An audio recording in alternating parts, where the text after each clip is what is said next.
ब्रह्मांड के सभी मन भ्रमित करने वाले विरोधाभासों का अनुभव। दादा विरोधाभास।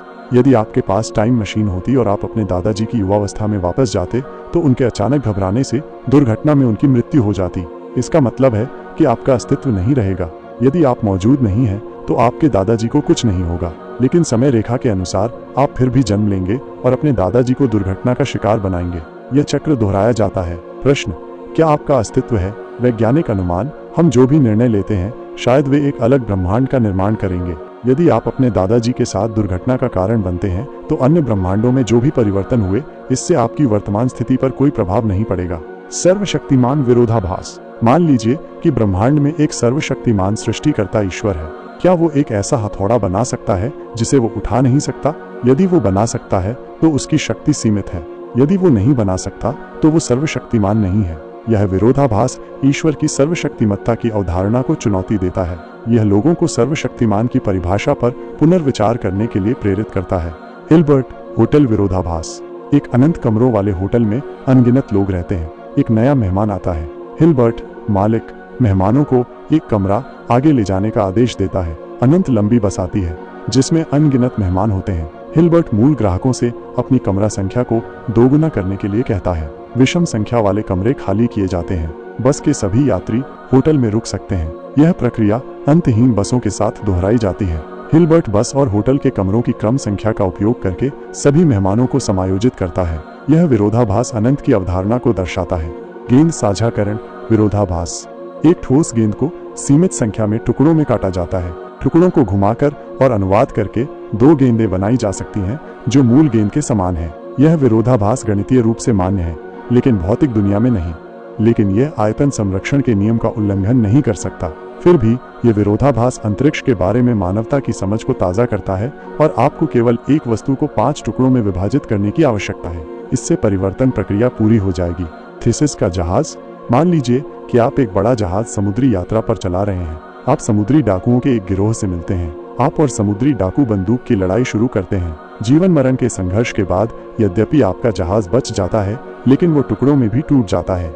आप केवल क्षतिग्रस्त भागों को बदल सकते हैं। सभी मरम्मत और प्रतिस्थापन किए जाते हैं। जैसे ही हम नौकायन जारी रखते हैं जहाज के अन्य भाग भी एक एक करके नुकसान झेलने लगते हैं। जहाज के सभी भागों को बदलने के बाद क्या ये अभी भी वही जहाज है, या बल्कि यदि हम मूल जहाज लेते हैं, सभी पुराने भागों को हटा देते हैं और उन सभी को वापस एक साथ रखते हैं तो इन दो जहाजों में से असली बड़ा जहाज कौन सा है? यह वर्णन करता है कि परिवर्तनों की एक श्रृंखला के बाद उनकी पहचान भी कैसे बदल जाती है। उदाहरण के लिए मानव शरीर में हर मिनट 100 मिलियन कोशिकाएं मर जाती हैं। लगभग 7 वर्षों में हमारे शरीर की सभी कोशिकाएं नवीनीकृत हो जाएंगी। तो क्या हम अभी भी वही हैं जो पहले थे? इस विरोधाभास का समाधान देखें कि क्या जहाज का कार्य बदल गया है। यदि यह पुराने जहाज की तरह ही काम करता है तो वे सभी एक ही जहाज हैं। जुड़वा यांग मो। मान लीजिए कि आपके जुड़वा भाई हैं। आप उनमें से एक को एक अंतरिक्ष यान में बैठाते हैं जो अंतरतारकीय यात्रा के लिए प्रकाश की गति के करीब पहुंच रहा है और आपका भाई पृथ्वी पर रहता है। जब आप पृथ्वी पर लौटते हैं तो आप पाते हैं कि आपका भाई बहुत बूढ़ा हो गया है। हमारी सामान्य समझ के अनुसार प्रत्येक व्यक्ति के लिए समय की गति समान होनी चाहिए। इसलिए विरोधाभास। आप दोनों में से कौन छोटा है? आइंस्टीन के सापेक्षता के सिद्धांत के अनुसार 4 आयामी अंतरिक्ष समय में किसी वस्तु की गति उसकी स्थिति और समय वेग के सदिश योग के बराबर होती है। अर्थात कोई वस्तु जितनी तेज गति से चलती है समय उतना ही धीरे धीरे बीतता है। जब अंतरिक्ष यान उड़ान भरता है तो वो और पृथ्वी एक साथ भविष्य की ओर बढ़ते हैं। जैसे ही अंतरिक्ष यान धीरे धीरे प्रकाश की गति के करीब पहुंचता है, समय और स्थान में उसका प्रक्षेप वक्र धीरे धीरे पृथ्वी की कक्षा से विचलित हो जाता है। पृथ्वी और अंतरिक्ष यान की समय रेखाएं अब सुसंगत नहीं रहेंगी। जब आप पृथ्वी पर लौटते हैं तो आप पाते हैं कि अंतरिक्ष यान पर घड़ी पृथ्वी पर मौजूद घड़ी से बहुत धीमी है। सापेक्षता ने समय और स्थान की हमारी समझ को बदल दिया है और वैज्ञानिकों ने प्रयोगों के माध्यम से इसे साबित कर दिया है। अत्यधिक उच्च गति और मजबूत गुरुत्वाकर्षण पर समय वास्तव में धीमा हो सकता है। घोल में मस्तिष्क। मान लीजिए कि एक दुष्ट वैज्ञानिक आपके मस्तिष्क को आपके शरीर से निकालता है, बुनियादी जीवन विशेषताओं को बनाए रखने के लिए एक पोषक घोल वाले कंटेनर में रखता है और मस्तिष्क में इलेक्ट्रोड डालता है जो एक सुपर कंप्यूटर से जुड़ा होता है।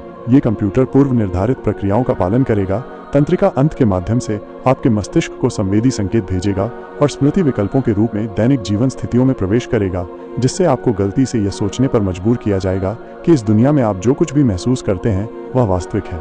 आप ये कैसे निर्धारित करते हैं कि आप एक कंप्यूटर प्रोग्राम में नहीं रहते हैं। कल्पना कीजिए कि एक पागल ने 5 निर्दोष लोगों को एक ट्रैक पर बांध दिया है और एक अनियंत्रित ट्राम उनकी ओर आ रही है। आपको बस इसके बगल में लगे लीवर को हिलाना है। ये ट्रेन का मार्ग बदल सकता है, जिससे इन 5 लोगों को बचाया जा सकता है। लेकिन दुर्भाग्य से एक व्यक्ति दूसरे ट्रैक पर भी बंधा हुआ है। क्या आप फिर भी पुल रॉड को हटाना चाहेंगे? सामान्य तौर पर अधिकांश लोगों की प्रवृत्ति 5 लोगों को बचाने का विकल्प चुनने की होगी, क्योंकि 5 जीवन निश्चित रूप से एक जीवन से अधिक महत्वपूर्ण है। इसलिए हम नुकसान को सर्वोत्तम विकल्प के रूप में कम करते हैं, और यह विशिष्ट उपयोगितावाद है, एक ही समय में अधिकांश लोगों को अधिकतम लाभ प्रदान करना। आलोचकों का मानना है कि जीवन की तुलना नहीं की जा सकती। एक बार जब आप लीवर को हिलाते हैं तो आप अनैतिकता के सहयोगी बन जाते हैं, और एक और ट्रैक प्रदान करने के लिए आप एक व्यक्ति की मृत्यु की जिम्मेदारी लेते हैं। यदि आप कठिनाई को बढ़ाते हैं तो एक पारिवारिक तत्व जोड़ते हैं। आपके पास अभी भी एक विकल्प है, कौन सा ट्रैक सही है। लेकिन दूसरे ट्रैक पर जो व्यक्ति है वो आपका रिश्तेदार या प्रेमी है, तो आप इस बार कैसे चुनेंगे?